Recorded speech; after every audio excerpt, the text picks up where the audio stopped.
術師呪霊千年前やった中ではマシな方だった。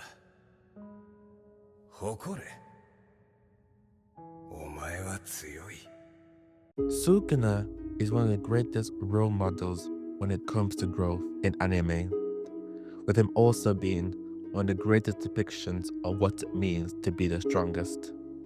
I would even go as far as to say he's the second coming of Goku.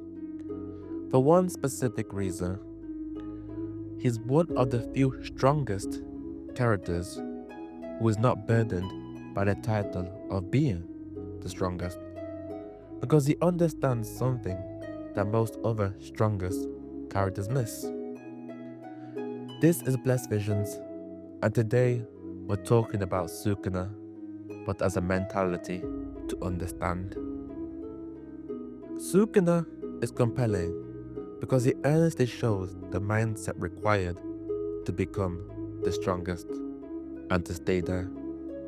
And in its simplest form, that mindset is this: the perpetual desire to continue without ever being content with reaching an end.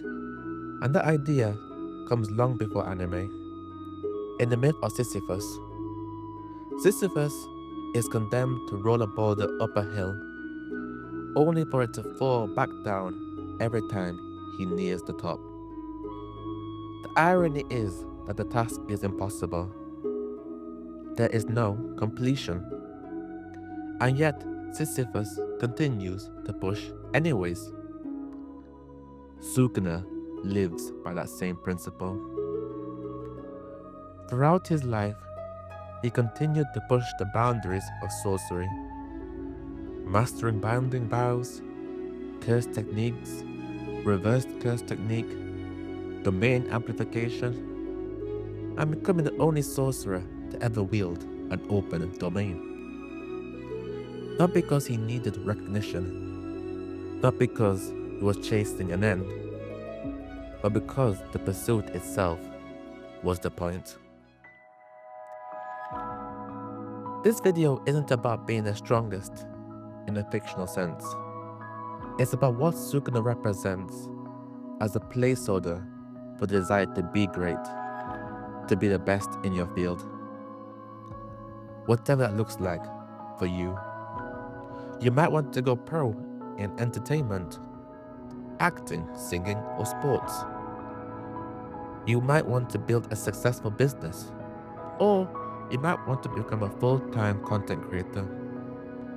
The mentality is the same. Can you do the task indefinitely for the sake of doing the task itself? Because real success can only be realized with a mindset that accepts rigorous effort with zero expectation of the final result. This is why I liken Sukuna to Goku. Whilst characters like Gojo seek strength as a means to an end, and as such burdened by the weight of being the strongest, and therefore limited, Sukuna and Goku seek strength for strength's sake. As long as they are in pursuit, that alone is enough to keep them moving. I'm not saying this mindset is easy. It isn't. Your goal is going to be difficult. There'll be moments where you feel defeated, burnt out, and tempted to ask, what's the point? I'm not getting anywhere. That reaction is human. But this isn't about struggling your way to the top, or forcing yourself into a toxic grind, pushing endlessly through something you hate. It's about letting go of being controlled by the outcome, about deciding to continue anyways, about carving meaning through choice, not results. That's the shift. If you desire to be truly successful, you have to reprogram your relationship with effort. When you feel like you've done enough, that's when to push a little harder. When setbacks happen, regain your footing, steady yourself, take a breath, and start pushing again.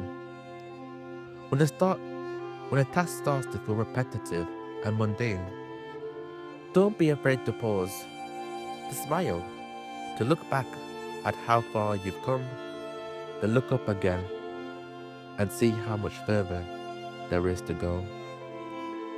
That distance isn't punishment. That's your endless potential waiting for you. So keep going. Thank you for watching. If this perspective resonated with you, let me know in the comments below. There's a lot more to pack with Sukuna, so if you'd like a part 2, do let me know. But that's it for the video. Thank you again, and until next time, ciao.